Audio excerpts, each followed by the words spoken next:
Good evening. Good evening, everyone. My name is Dr. Agina Mohammed, and I have the honor of serving as the president of Hfpa for this academic year. I would like to thank you all for joining us for our first general meeting.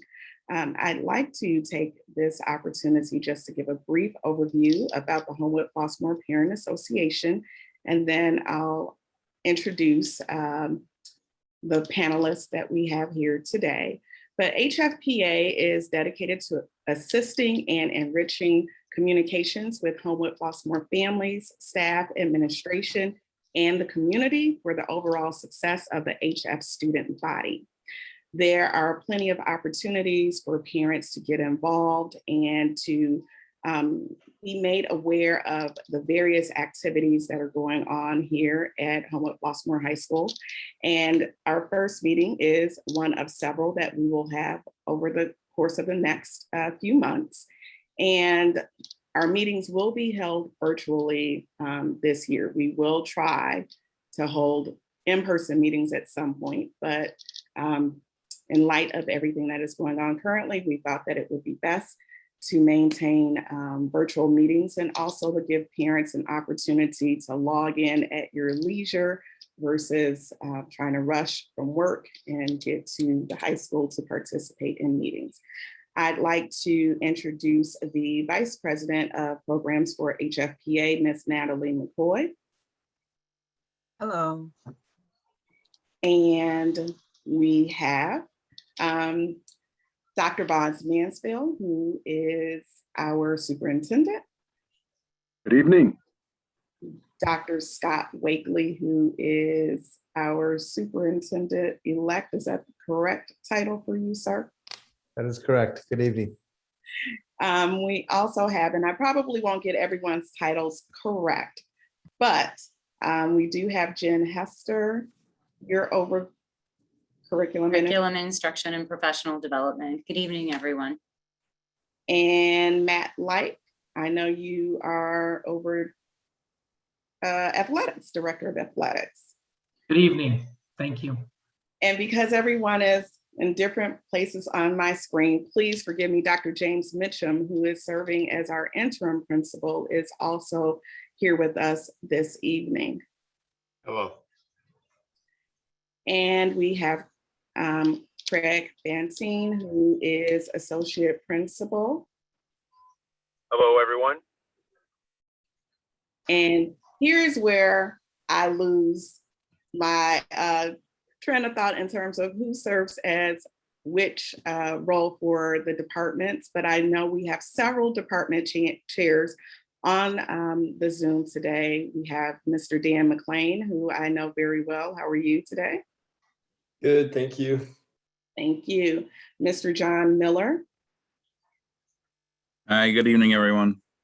And if you don't mind, if you could just share which department you are serving as chair. Oh, sure. So again, Jonathan Miller, I'm the World Language Department chair. Sorry for joining in late, and I can't really stay on too long. I just got back from urgent care taking my son to get his thumb x-rayed. So I just wanted to stop in really quickly and say good evening and how excited I am to be back in school with the kids and, you know, looking forward to a really good year. So again, Jonathan Miller, I'm World Language Department. My phone number's online, emails online and everything. So I hate to run, but I just wanted to say hi really quickly. Hope everyone's having a good evening. And I'll if you have any questions, just please reach out. Thank you. Thank you so much. Yeah, we hope you have a great evening too. Good luck. Thanks. It'll be fun. Sports injuries, right, Dr. Mansfield? I've had a thumb or two. All right. Good night, everyone. Good night. Thank you so much. We also have Mr. Nick Anello, who is over social science. That is correct. Hello, everyone. Thank you so much for joining us this evening. Paula Crawford. Hi, Paula Crawford, PE Health and Driver Ed Department Chair. Hello. Welcome back, everyone, to my last year at HF. Sorry. Boo. Thank you for joining us. And then we have Ms. Laura Freeman. Hi, I'm Lauren Freeman. I'm the chair of the reading department. Welcome. Thank you for joining us. And I don't have, so I have the name showing up as Dan McLean, but I know you're not Dan McLean. You're muted. You're muted. My link wasn't cooperating, so I used Dan's. My name is Jackie Wargo, Fine Arts Department Chair. It's great to be back and to be back in person as much as we can. We're super excited about the new fine arts space and all of the students and teachers, and everybody is just thrilled to be in there. So I know a lot of parents are eager to take a look at the space. So whenever that is determined to be safe to do so, we can't wait. So, but welcome back. If you need to get a hold of me, my extension is 5640 and jwargo@hfhighschool.org or hf233.org. Oh, I dated myself. That was our old email. Thank you for joining You're us. welcome. And then Steve Richardson from Technology. Yep. Good evening, everyone. Yeah, I'm Steve Richardson, Director of the Technology Department. So Dr. Muhammad, if you might, I'd love to, guess what I just discovered, guys? If you press the space bar, you can leave yourself on mute and it will unmute you as long as you have your finger on the space bar. So I'm going to let go of the space bar and get unmuted or mute. Okay. All right.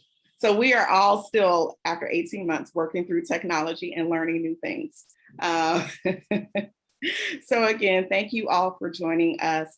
I would like to turn it over first to Dr. Mansfield, if you could just give some opening remarks, and then we can get started with the agenda. Absolutely. So Dr. Muhammad, thank you so very much. And Ms. McCoy, you as well. The HFPA has been a part of our structure for a long time. And for those parents that are on board, it's a great opportunity to get involved, but these individuals have put in a lot of time structuring activities for our students and staff as well. So I think in terms of providing this night, as Dr. Muhammad opened up earlier, it's a great opportunity to get to know some of the people here and the department chairs as far as the school setup and also the administrators. So that's my opening remark, Dr. Muhammad, just to thank you and your executive board, as well as the other members of the HFPA and all the parents that can join and are a part of it as well. Thank you so much. What I'd like to also let everyone know that if you do have questions that you'd like to ask as we are proceeding with our meeting, you can certainly place your questions in the Q&A in the chat.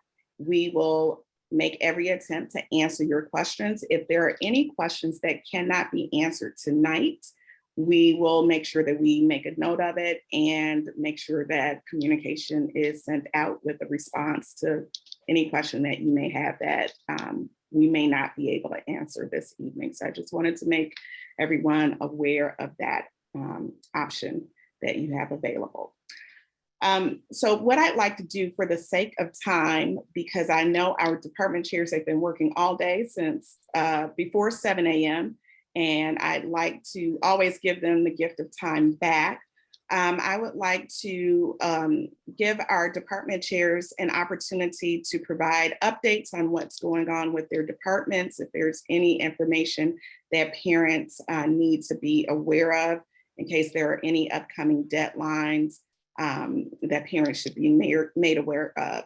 So I'd like to, I don't know who would like to start, but I can certainly pick one. Dan McLean, since I'm familiar with you, put you on the spot. Sounds good. So math department, just trying to get everybody back in the swing of things. I think that would be the number one thing that we have going on. I think that calculators have been a big issue given that students were at home. So we've been really stressing students either buy a calculator.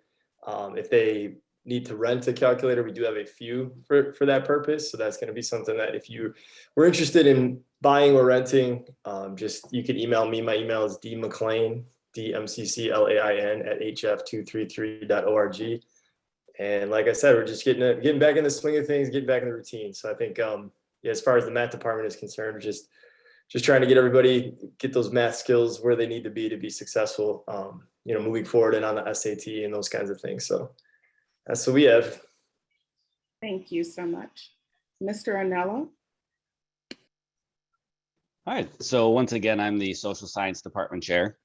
And for us, it's nice to walk through the hallways and see students, but then also in class, one of the things I was really looking forward to is having the hallways in the classrooms be loud again, be vibrant, have discussions and debates happening.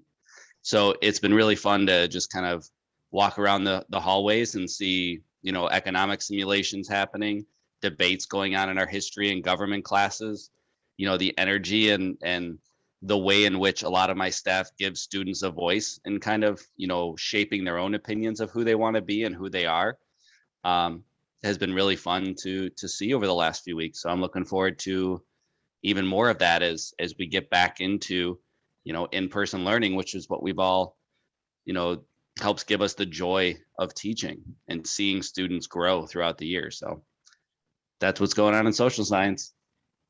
Thank you so much. Mrs. Freeman? And I would like to second that. It is wonderful to have students back in the classroom and to be back in the classroom. It is, it's really good for the soul.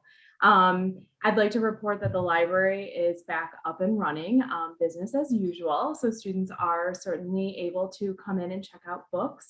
We do have a number of online resources that are available to students that can be accessed from home as long as they are logged into their HF Google account. But they can certainly come down into the library before school at 7:30 and work independently during their lunch hour. And then also after school, the library is open until 5:45. So the only time that students do need a pass to the library is if they arrive after 4 o'clock in the afternoon, or if they're coming during a class period. Otherwise, they will be released to go back to class after their lunch hour is over. However, there is no eating in the library. So if students need a little escape, that is certainly, and a quiet place to get some work done, that is definitely the place to go. In addition, in the reading department, we did administer a new reading assessment to all of our students in August. It's called the STAR Reading Assessment. And for those of you who are from the 153 district, you're probably very familiar with this assessment because Homewood's been utilizing it for a number of years. Just in short, it's a comprehensive reading assessment that provides us insights that we really need to guide literacy growth for all of our students. Thanks. Thank you. And Mrs. Freeman, could you tell me again, or tell us again, what time does the library close during the week? Was it 5:30? 5:45, yes, 5:45. And Okay. bus passes are issued for students who do need to catch that later bus. And you don't have to stay until 5:45, as long as you have a ride home. But once you leave, we just ask that you catch your ride and head out of the building. Okay. Thank you. Thank you. Mrs. Wargo. Sure. So in fine arts, we're just so incredibly excited to be back in person. As you can imagine, it's very challenging to play as a band or an orchestra at home. So all of our teachers are really excited to get back into as normal of a swing of things as we can. So students have been able to work together again in a more natural setting. So that's been really great to see. And we have our lineup of performances and concerts and art shows and everything set to go for the year.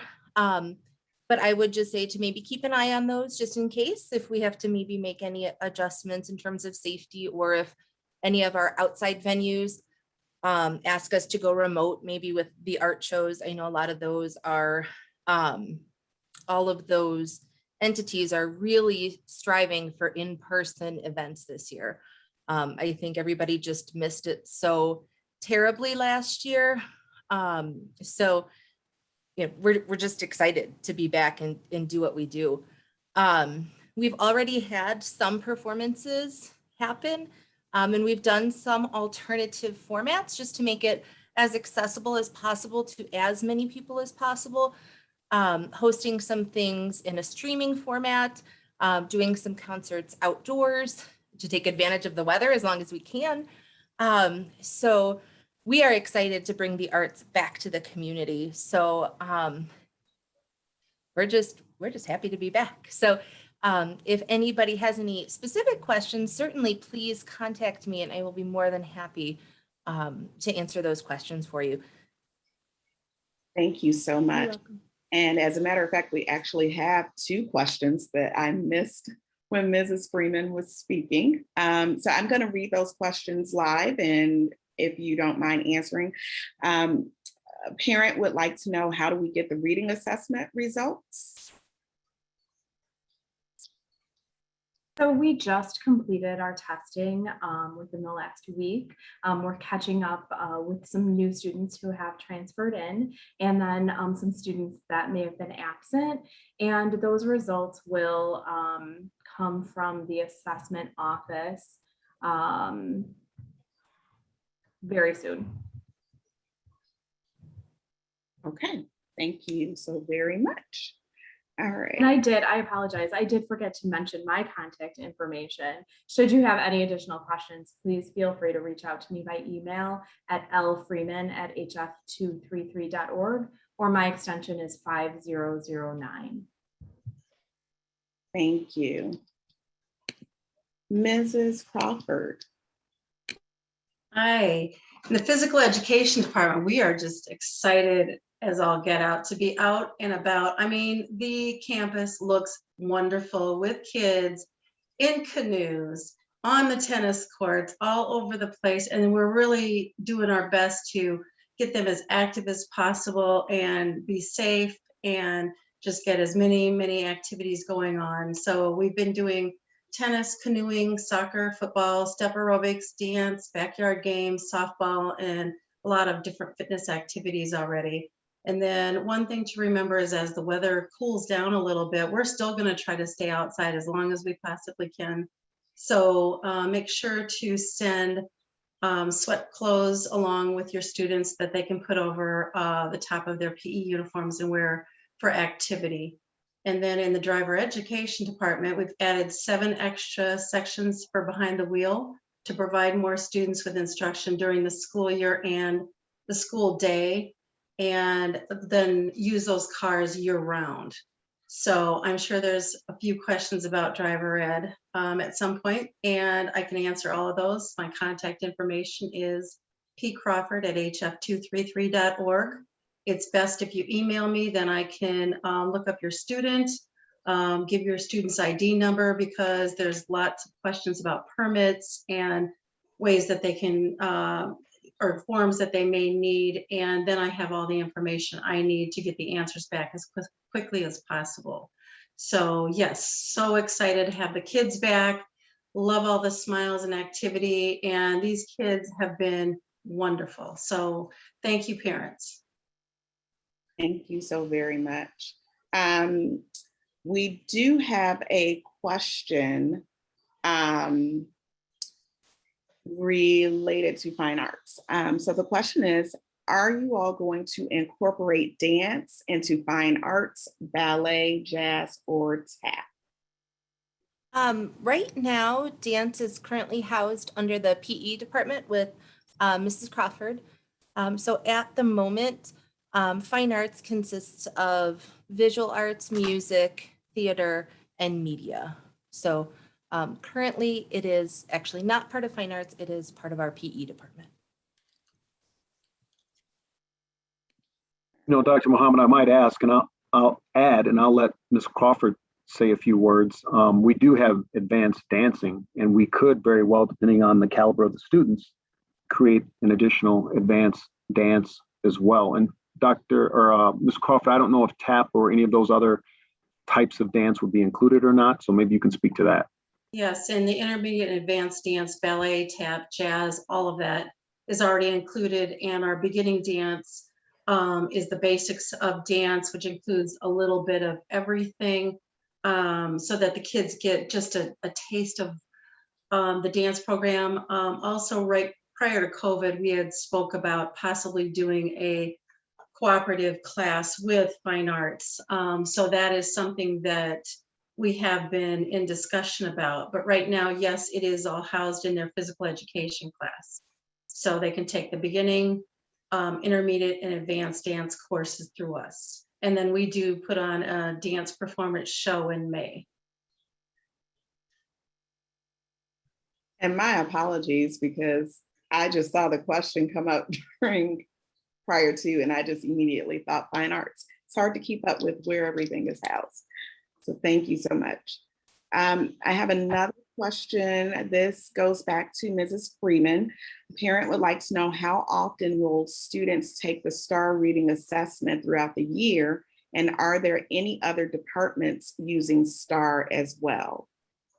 Sure. So our intention is to administer STAR to all of our students for just reading in August and then again in May. We will, however, be progress monitoring our students who are enrolled in reading classes on a monthly basis using STAR reading. And then also our students who have reading goals in their IEPs.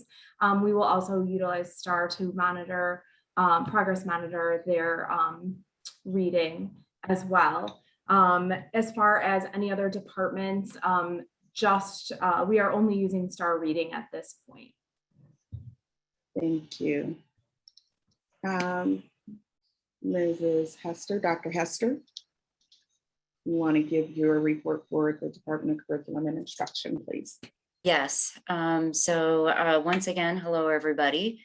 In the Office of Curriculum and Instruction, we are focused on supporting all of our department chairs and our teachers with continuing to develop curriculum. And we've been working on that, and we're making great progress toward our goals. And our goal through that curriculum is to really make sure that we have a rigorous curriculum, that curriculum is relevant for our students, that it is representative of our students' culture and their voice, and that we also have very high quality assessments tied to that curriculum so that we can really look at what students are learning in the standards. We are also focused on equity as an entire school, but from curriculum and instruction, we have an equity committee that will run.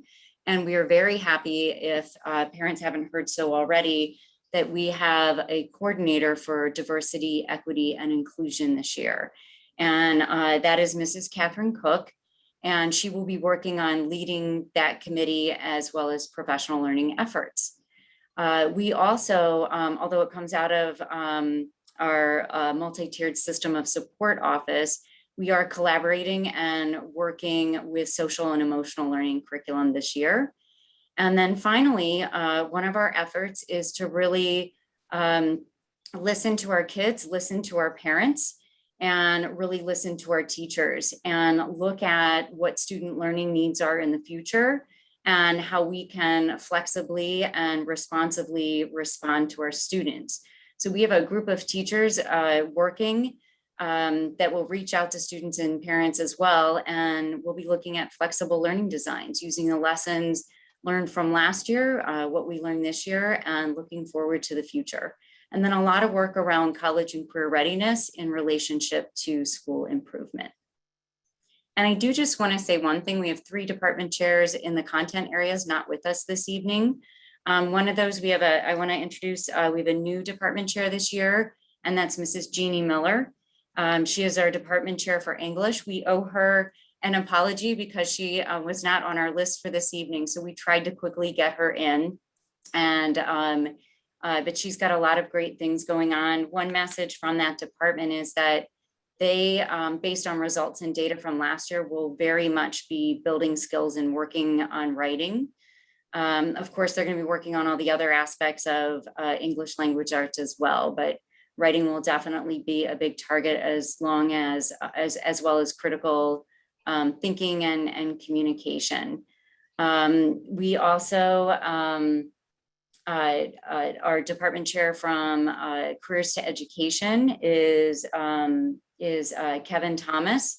And I know from Kevin's end, it's very much like Mrs. Wargo and which you heard from Mrs. Crawford, is that they are really working on getting students back into that hands-on setting in the CTE courses and reacquainting them with that. So a lot of hands-on, a lot of energy coming out of that department.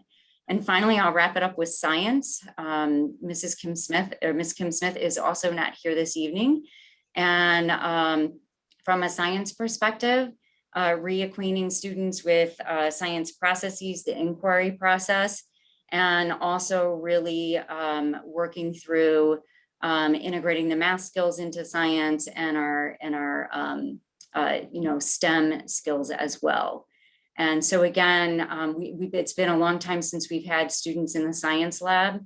So there's a lot of focus there as well. And in general, we've got a great degree of collaboration among all of our departments this year that we're very excited about. Okay, thank you. Dr. Hester, one question that I have several questions that have come through, and we'll get through those questions. But I would like to ask, could you please let everyone know there should be an all test day that's coming up within the next few weeks, since we've talked about some of the assessments that have already been done with the STAR testing?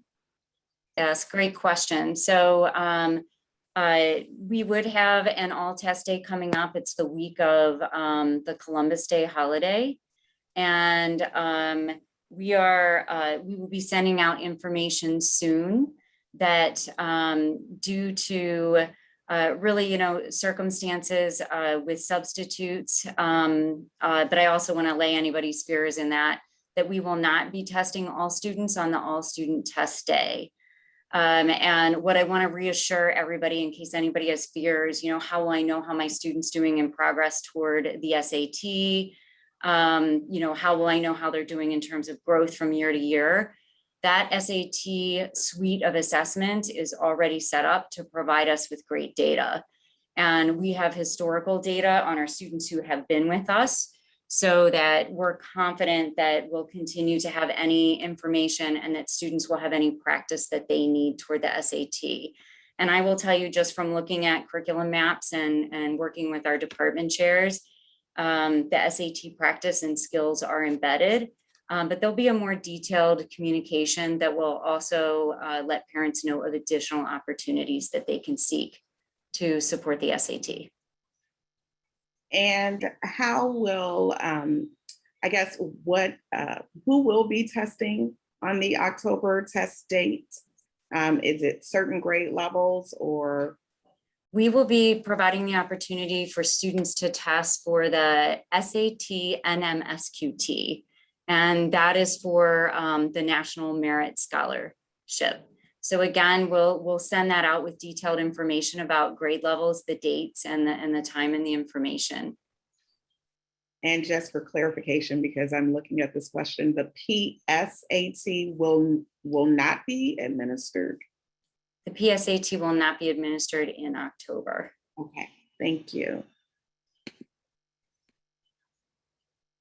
Okay. I have another question that now I can't find it. There was a question. One of the questions here is, how are we officially assessing students in math as a whole as a school?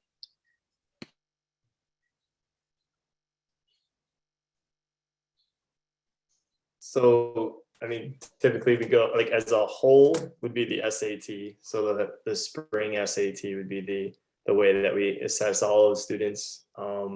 Individual teams assess students, and we have PLCs. So we're assessing students continually, having conversations every Wednesday about what students know, what students need to know, what they perform well on, what they need to brush up on, and those kinds of things. So, so in terms of official assessments, I would say the spring SAT, PSAT for the entire school. In the past it was the fall and the spring, but like you just heard Dr. Hester saying, due to COVID reasons and subs and everything, that would be just the spring this year. So that'd be pretty much how we assess, formally. And Dan, wouldn't you say that you use common assessments across the board per subject area? So you, as a department, you look at those the breakdowns and identify areas that as a whole they struggled, and what you can do to, fill in those gaps along the way? Yeah, for sure. Thanks for reminding me that. Yeah, common assessments for sure. That we have, like I said, PLCs every Wednesday, and that's a great place to discuss the common assessments. Like just picking a few questions and making sure that we grade them the same, and that students did what we thought they would do, and if they didn't, what are the re-engagement strategies and things of that nature. So there's one other question related to, there's a new parent who's new to the district, so they aren't familiar with the STAR assessment. And the question is whether the STAR assessment is similar to the MAP testing that students do several times a year in elementary school to determine internal growth. Sure. So the NWEA MAP is actually one of the other assessments that we looked at. It is also a computer adaptive assessment, just like the STAR assessment. We felt that the data that we get from STAR is more valuable to us at the high school level than what we were going to get from the MAP results. But yes, very similar. If you're familiar with NWEA MAP, it's definitely very similar to STAR reading. Okay. Two more questions. Well, one question and a comment. What about the kids in the IB program? I received a letter stating they had to pay for the test. Is that true? In the past, we have always paid for tests for the IB program. I will have to check on what letter that might be referred to. And we can get back and communicate information. We will definitely communicate information to all of our IB families as we have our IB meetings.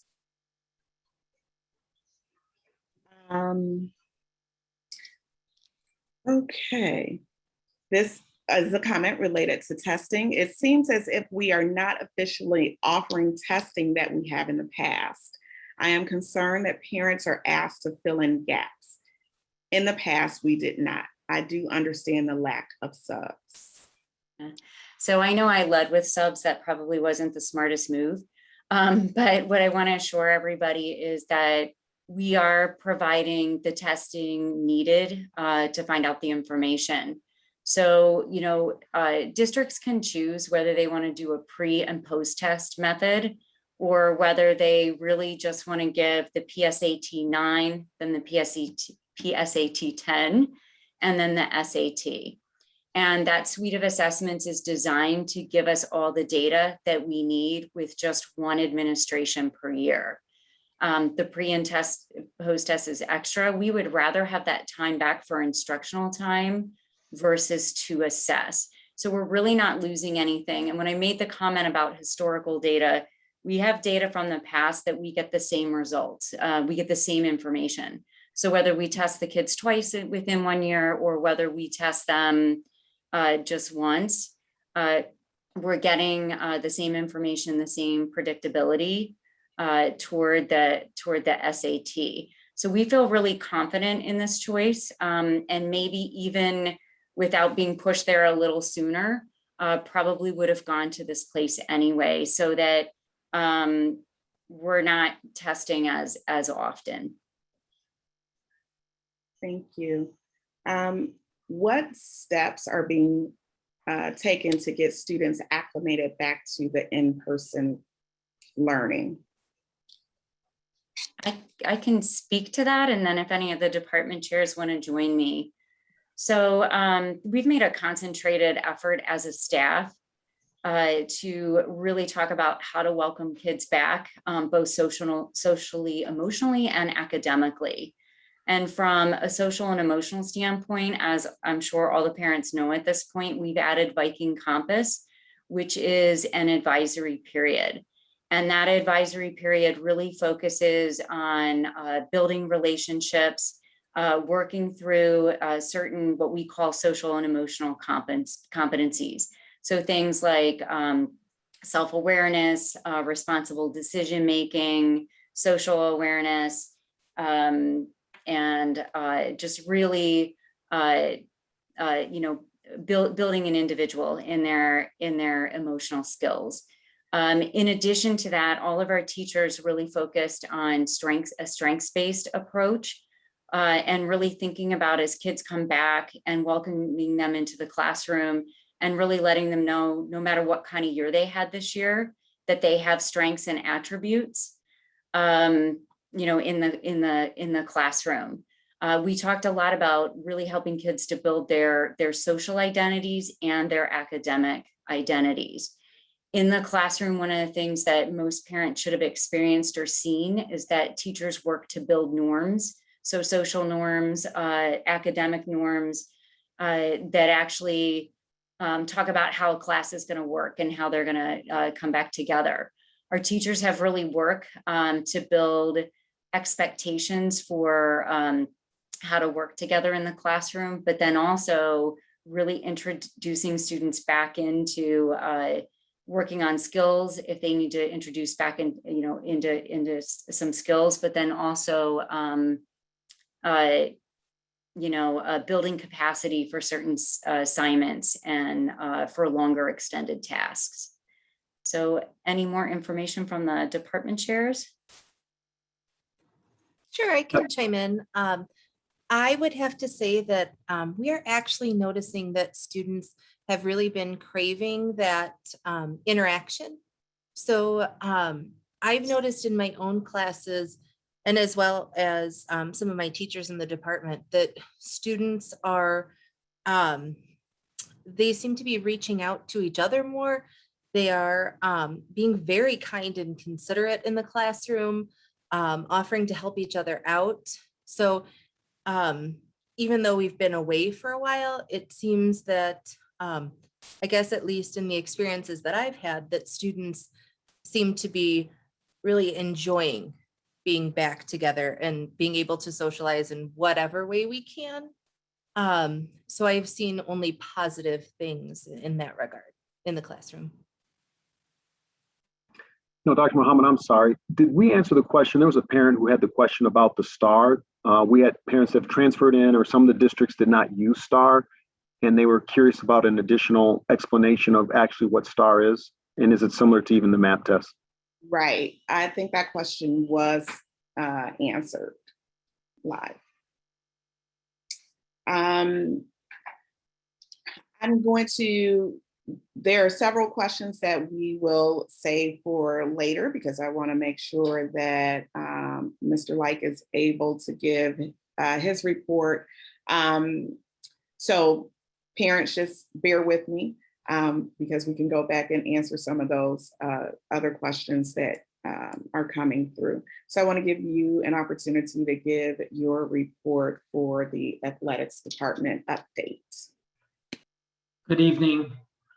Thank you for having us. Once again, Director of Athletics, Matthew Like. Our fall sports started August 9th. We have been participating a little over a month. We started the season with Community Night, a great event to kick off the year and recognize all of our programs. I am really pleased with the overall numbers in our programs, especially when other SWSC schools are canceling levels. Some of our recent successes in our athletic department and some of our recent highlights, our football program, varsity football is 3-0, and all three levels defeated Lincoln Way Central this past weekend.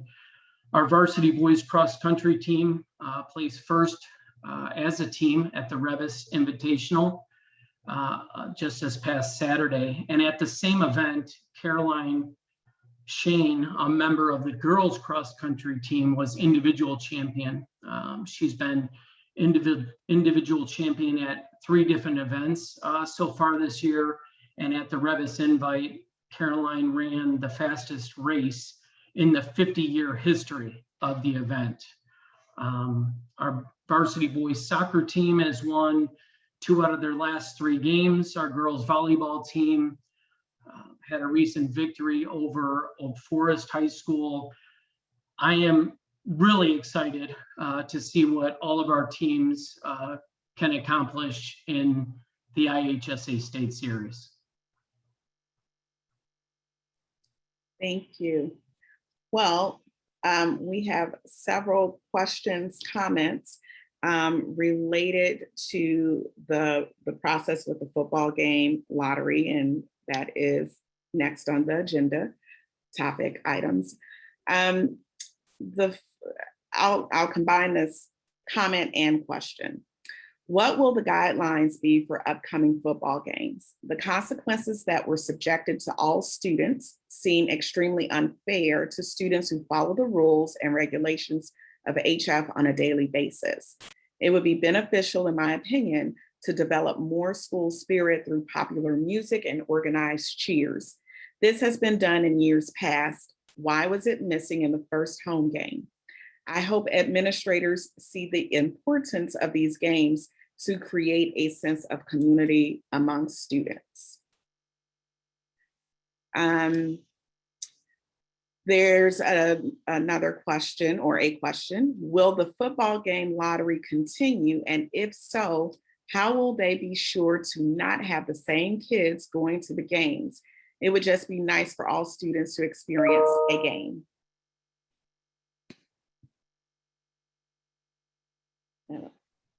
Don't know if there's a comment or. Yeah, so this was new to us, and we just put this new structure into action last week, and it was a really good event against Lincoln Way Central.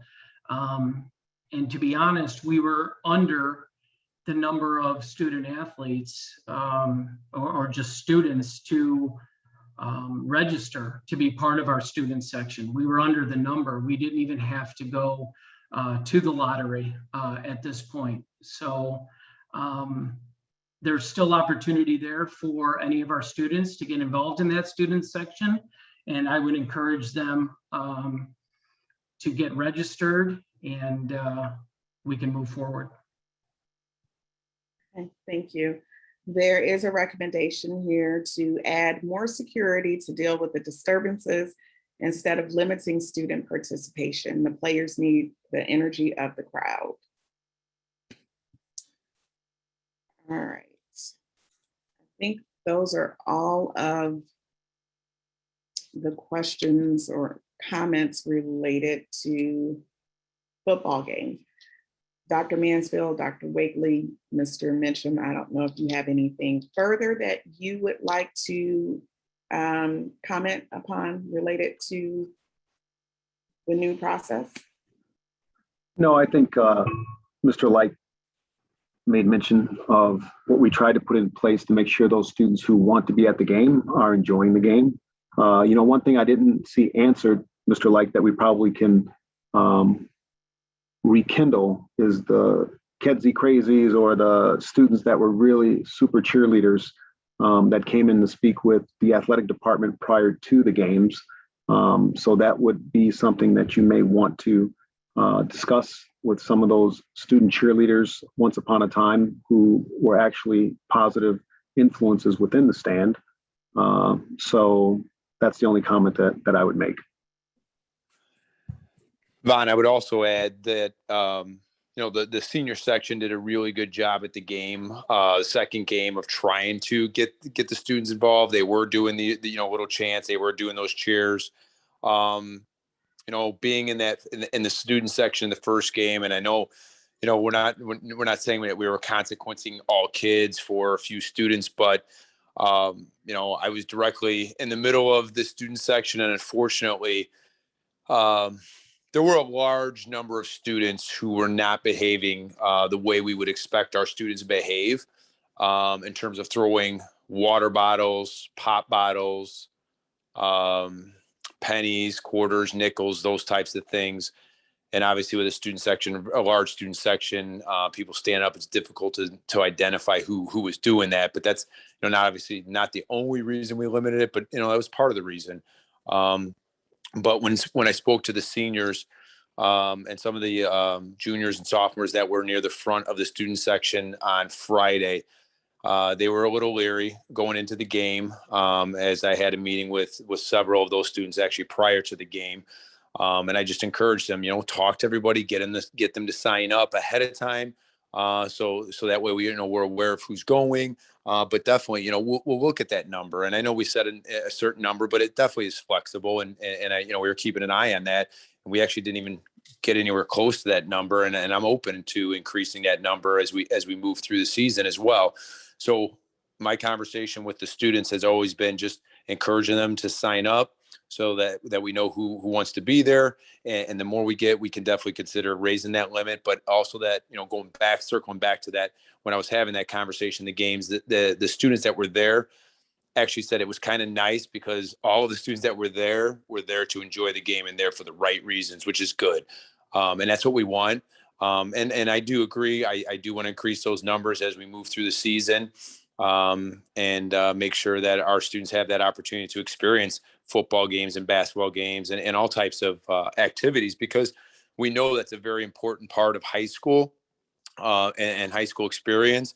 And especially being off for so long, we want to make sure that our students have that opportunity. And for anybody that had any students who attended the dance on Saturday night, I would go and say that was probably one of the neatest dances that I've ever been a part of in my 25 years in education, because it just was a great experience to see so many students out. We had beautiful weather. It was an absolutely beautiful night for that.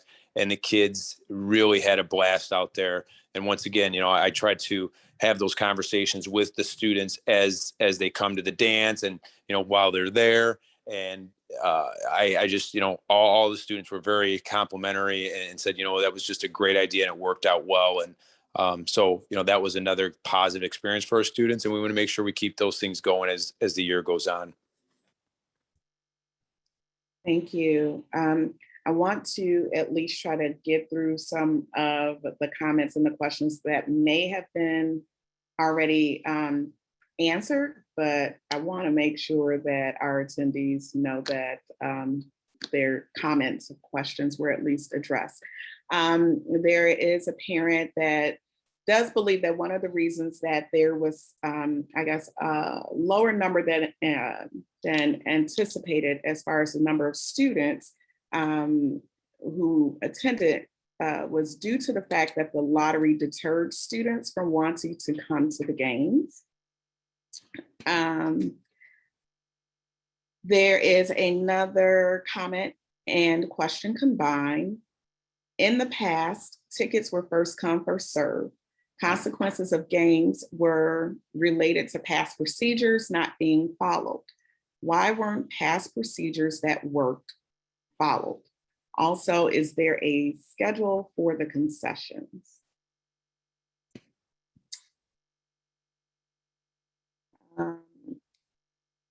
Another parent wants to know what is the capacity of the student section and how do students register for the game? And then how many students actually registered for this past game? If you have that information. So once again, just adding on to what Mr. Fanton said, we started off this past game with a maximum of 250 students. And if we got to that number or above that number, it was going to go into a lottery. We were under that number. We were at roughly 200, just about 200 students. And this last game gave us an opportunity to not only get a snapshot of what the sections look like and how kids are behaving at the games, and allowing maybe that possibility of increasing the number as Mr. Fanton alluded to. Again, we want kids to enjoy the experience, but at the same time, we want students that are attending the game to want to be there as part of that overall experience of attending the game. And if that number can increase, that number can increase. But again, we never even entered the lottery. So the opportunity is there for any student that wants to attend our contest of now.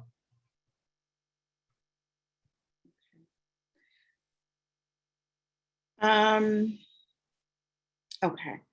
My son is a freshman. Is there anyone who can tell the freshmen where or how they are supposed to get tickets to the games and dances?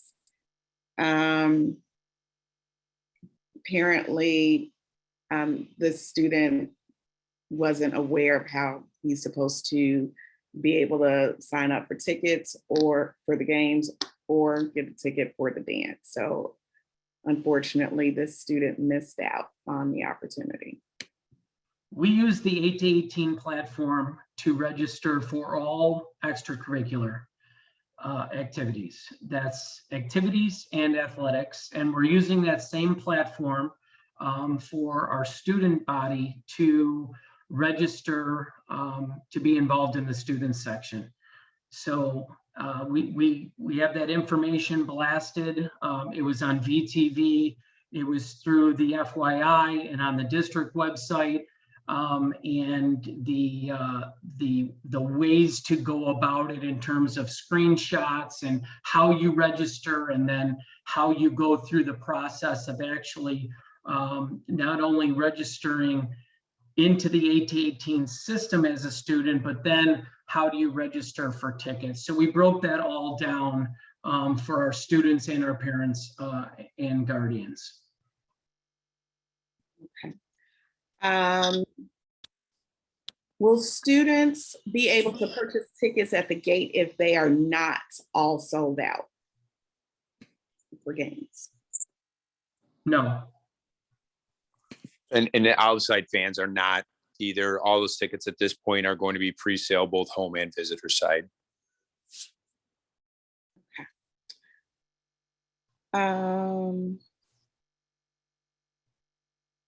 Okay, the past 4 football games allow 4 people. I usually don't have to pay for my toddlers, but this time I was turned around at the gate as I had 2 of my other children with me in addition to the toddlers. Will they need tickets in the future, and how do I get them one?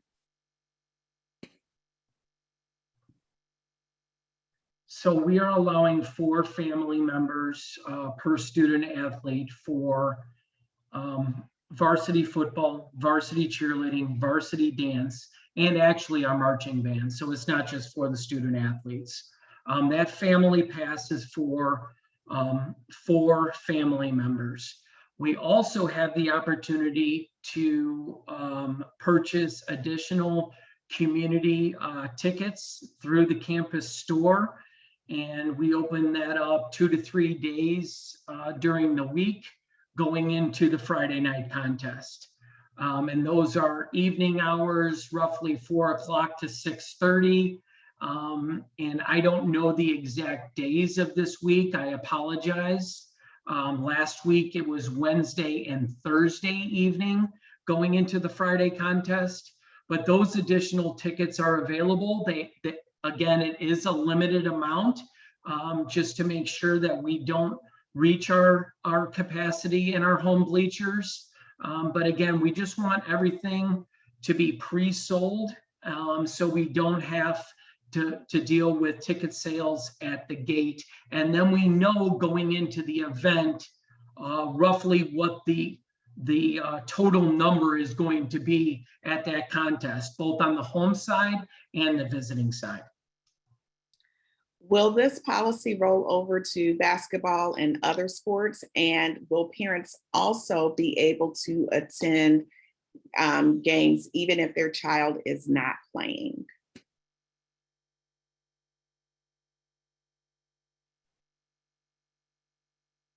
So I don't think we've made a decision yet on basketball, to be honest. So, obviously, and we've found this out over the past 18 months. Everything is very fluid right now with our current setting. So, it would be unfair for us to say one way or another. And it's just something that we are going to consider, and we will consider as we move forward through the year.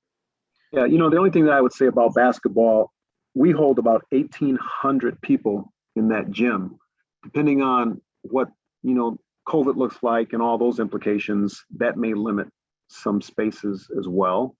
So, aside from just the management of the crowds, that may be one thing that comes into consideration that, again, to Mr. Like and Mr. Fanton's point, we wouldn't know about until those seasons actually began and what our current status would be as a community and also as a state. And just to add on to Dr. Mansfield's point, any of our indoor events are different than our outdoor events. And we would have to meet the fluid guidance from IHSA, IDPH, and CDC on what our indoor capacity limits are. And for those of you that were involved in our sports last year, there were strict indoor policies last year. There were even strict outdoor policies last year. Now outdoor is a little bit less strict than the indoor events, but we anticipate probably some guidance that we're going to have to follow for our indoor sports. We just don't have it at this time. Okay, thank you. I know that there are a few more questions related to this whole process. What I'm going to do is try to take note of your questions, and we will try to make sure that we get a response out, because for the sake of time, we're coming up to the 8 o'clock hour. I would like to give Dr. Wakely and Dr. Mitchum an opportunity to share a few words and to talk about transition plan or anything else that you would like to share with us. And then at the end, there are, like I said, some general questions that we'll try to make sure that we can get answered or send an update. So I'll turn it over to you, Dr. Wakely. Well, thank you. And I apologize for my silence on the historical games, because I've been to two so far. And so my historical knowledge of this is the way it's been done in the past isn't quite up to speed yet. But I will say that, and I've said this before, just in the short amount of time since starting on July 1st, HF is a special place, and we're not a perfect place. However, I've been at, again, this is my 31st year in education, 18th as a superintendent in lots of different districts. And I keep telling people, if HF is all you know, please recognize it's not like this everywhere. HF has things for our students that are remarkable. The opportunities, the level of support, the level of engagement by staff is really second to none. I have been at few places to see the level of engagement, not only by our parents, which is terrific, but really the advocacy of our students, which is something that we welcome, student voice and parent voice. And that doesn't mean, in every situation, everybody's going to agree with everything. But it's really important that, we are a community high school, and community is an important part of everything that we do. So as I've been working through the transition, the biggest takeaway that I have so far is, which I'm not surprised with, Dr. Mansfield and his team has HF in a terrific position, as we move into the future. And my vision for the district really is about not only maintaining expectations, but raising expectations. We want HF to be not only the best in the state, but the best in the country.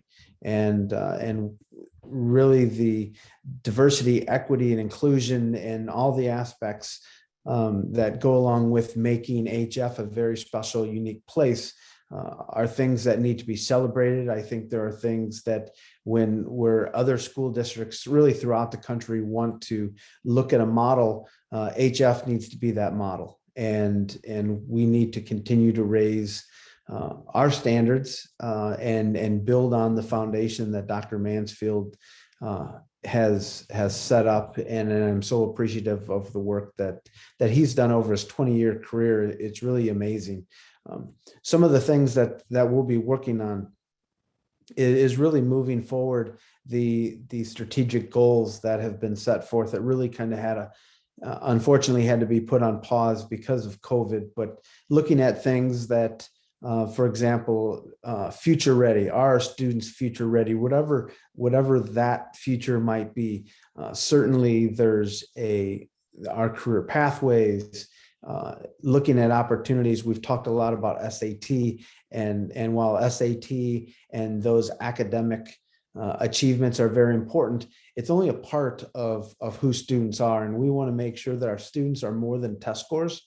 We want to make sure there's philanthropy, there's obviously academic high expectations for our students, but there's that volunteerism, being a part of something greater than themselves, because our students are going to the most selective schools in the country.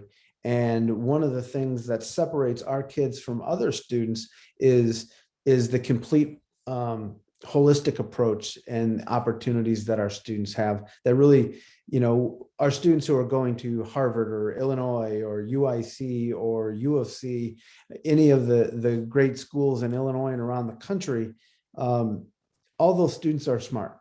They're all bright. But what else do our students bring to the table that other students don't? And I think that really separates us from a lot of other schools. And I truly believe, we look at, I mentioned future ready, but student support, the work that's being done with advisory and understanding the social emotional impact. I'm a firm believer as a former psychologist that the emotional intelligence is equally and maybe more so important than the regular IQ. There's a lot of smart kids who may not have the emotional intelligence to deal with perseverance and resiliency and some of those other issues that go along with that. So that's another area that student support is a goal we'll be working on. Professional excellence. One of the greatest indicators of student academic achievement is teacher efficacy. How do we improve our teaching staff? How do we go out and recruit the best, best there is that we put in front of our students on a daily basis? I would be remiss if I didn't mention, there's representation matters. And we need to, as we talk about diversity, equity, inclusion, and I recognize the elephant in the room is I am the poster child for white privilege, and that is not lost on me. And while I have talked to a lot of groups throughout the community, I haven't necessarily spoken to this group, that it is truly important that we understand, where we are in terms of, for me, the opportunities that I have simply because I'm a white middle class, male. And I think those are things that we need to have those kind of conversations with our students, and understand what diversity, equity, and inclusion looks like, and that our curriculum is culturally responsive in the manner in which it's being instructed, in the opportunities that our kids get. And I think that's really important.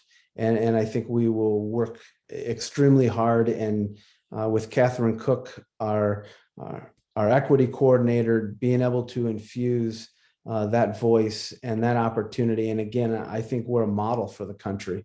And I think the needle is pointing up in terms of the work that still has yet to be done. I'm on my journey. This is one of the reasons I wanted to be at HF is, I'm certainly not perfect, and I'm moving through, but it is a commitment, it is a passion that I have to make sure that that I'm listening, that I'm walking the talk. And I think those are things that the rest of the team that I have seen at HF, is something that's truly special about HF. So, and a couple other things really quickly, and I know I can talk for a long time about these things, but goals related to partnerships and communications, we can never communicate enough. And we know there are areas that we certainly can improve upon.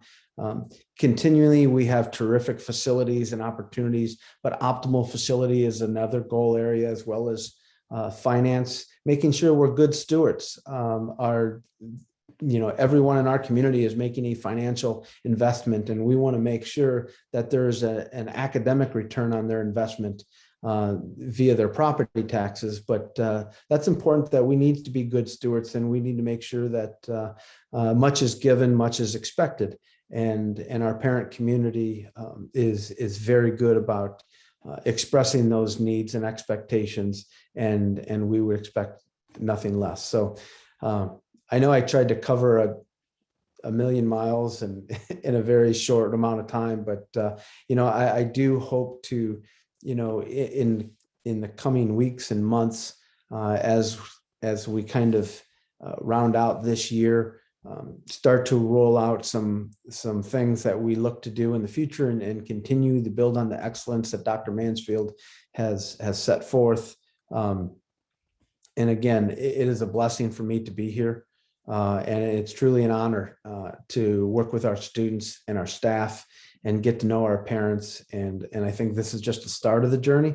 I'd like to do some book studies and continue to talk about the equity journey and how we can better meet the needs and make sure that we're one community, even though, there are things that we can help each other.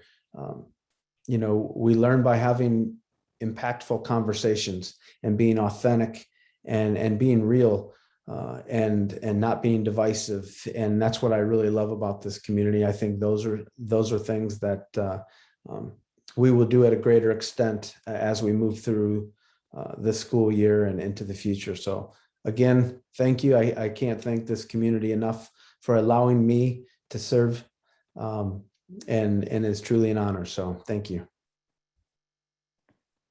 Thank you very much, Dr. Wakely.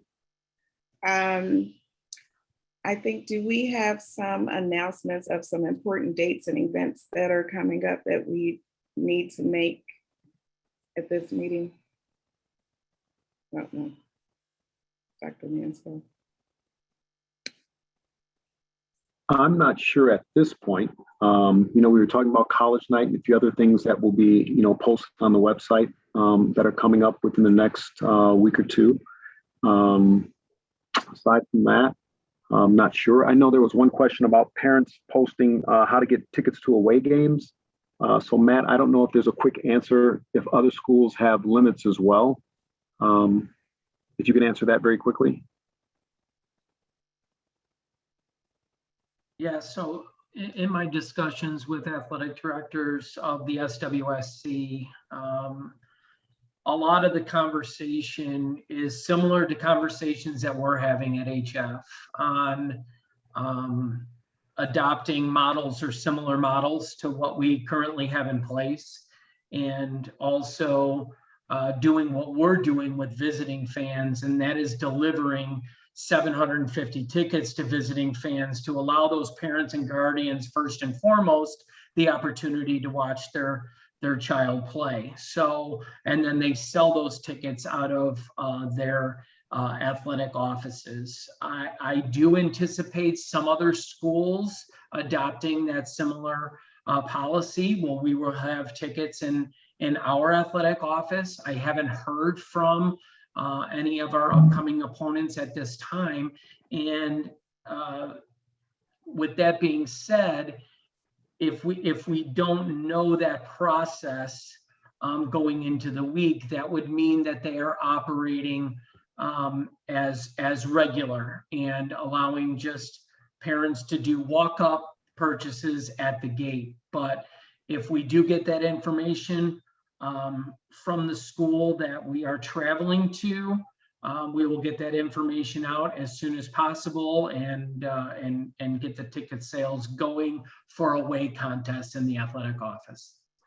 And Dr. Muhammad, I would just say for any of the other important dates, it'd be really important for people to subscribe to the FYI and get their name on that so that publication comes to them. Most and almost all of our key events and activities are posted there. And also on the website, we try to make sure if you can periodically check the website that we've got those important dates and activities as well. Dr. Hester, I didn't know if you wanted to say anything else.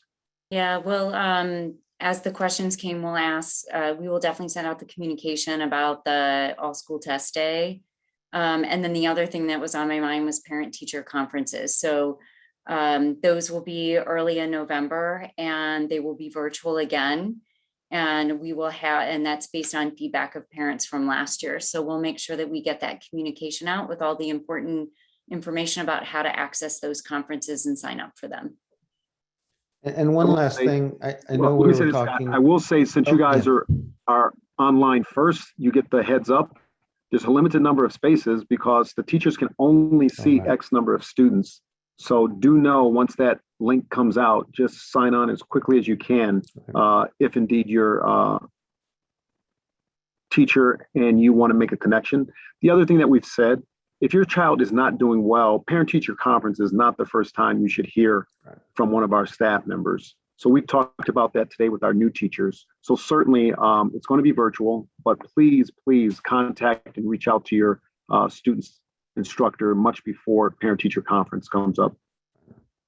Yeah, and I would just reiterate, anytime you have a question, as a parent about, how your child is doing, you don't need an invitation to contact your child's teacher or to contact, any of us. We're here, we serve the community, and that's something that make sure that you avail yourselves to that. I will say there was several questions related to PSAT and kids having an opportunity to have that exposure and practice for those parents who want that for their students right away. We will be sending out information and working with students, hopefully through their Compass, related to how they can get a login into Khan Academy. They can take the SAT, the PSAT, and that suite of tests can be taken through Khan Academy. They have a partnership with College Board, and not only will their scores go into their Khan Academy, will then build levels of support that kids can do practice problems and practice in every area of the SAT test. So that is something that students can do and on their free time. I don't know how much fun that would be on their free time, but some might want to do that.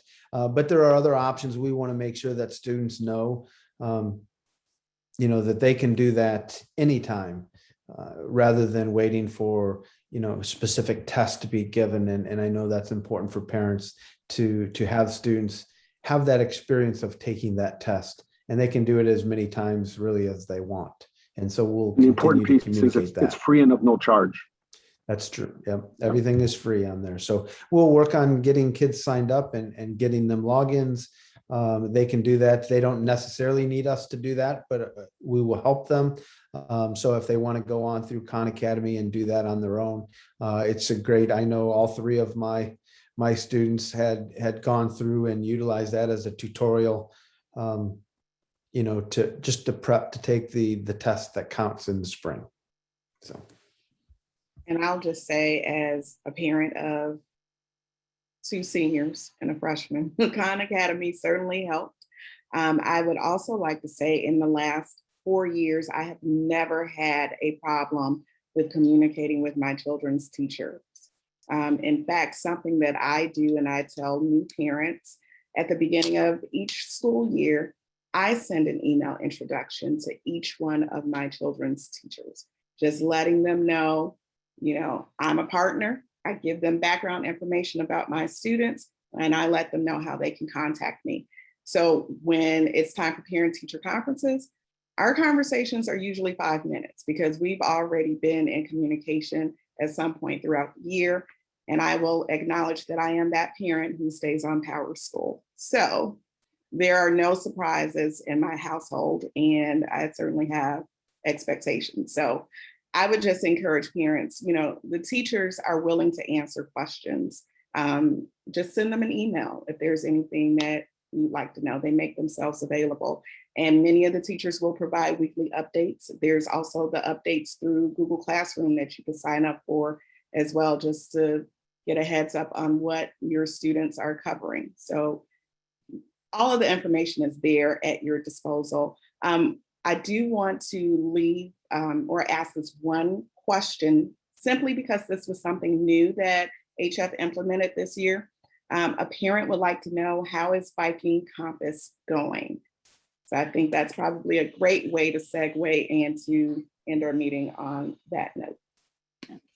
I can actually provide some information on that. We are surveying students, and actually we just started one on Friday that will, more students will be surveyed through to this coming Friday.